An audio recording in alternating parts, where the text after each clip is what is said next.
Hi HC Kids, it's Violet here today with another daily devotional drop. I hope you guys are all staying safe and healthy and that you guys are all enjoying your time spent with your family right now.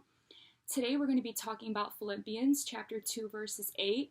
And if you guys aren't familiar with that chapter, it is basically going over how Jesus trusted God even in the darkest times because he knew that there was a greater plan.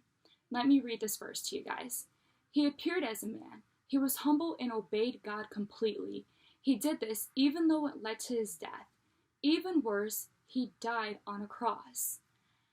Even though Jesus was afraid of being put to death by his own people, he knew in the end that it was all for a greater purpose, a purpose that gave all the glory to God. And in doing so, you and I and everybody that we love and everybody that we meet could be set free and get sent to heaven, despite anything that we might face in our life. Now, here's how Jesus did that.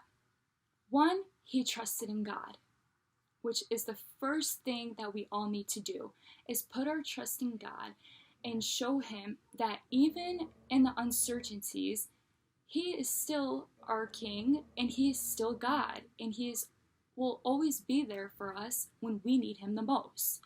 Number two, he decided to love others even though some people might not love him back. Now, when Jesus was there on a criminal's cross, there was everybody there that blamed him and called him a murderer, even though Jesus committed no wrongdoings. But even in that time, Jesus didn't stop and blame anybody. He simply trusted in God, and he simply chose to love everybody, because that's just who Jesus is. And lastly, he decided to put others first, even though it might not benefit him.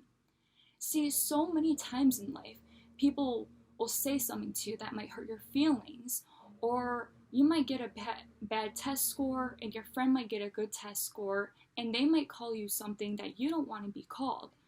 But in all the pain and the uncertainty and all the scary things that happen in life, Jesus is still there, so we can look up to him because we decide to trust God. So I want to challenge you guys that even in the hard times, still trust Jesus because he will always be there to lift you back up. And if you ever meet anybody or come across another person, maybe in school or at the playground or at the park or anywhere at all, that you would just encourage them to turn to God, even if they're not really sure what their first step should be. Because trust is the first step, and accepting Jesus will lead to so many opportunities in life to really go out and share the love of Jesus and the Bible and just live a life that is happy and very successful. And I hope you guys all decide to take on that challenge, and I hope you guys are all staying safe and healthy and have a wonderful rest of your weekend. Bye, HC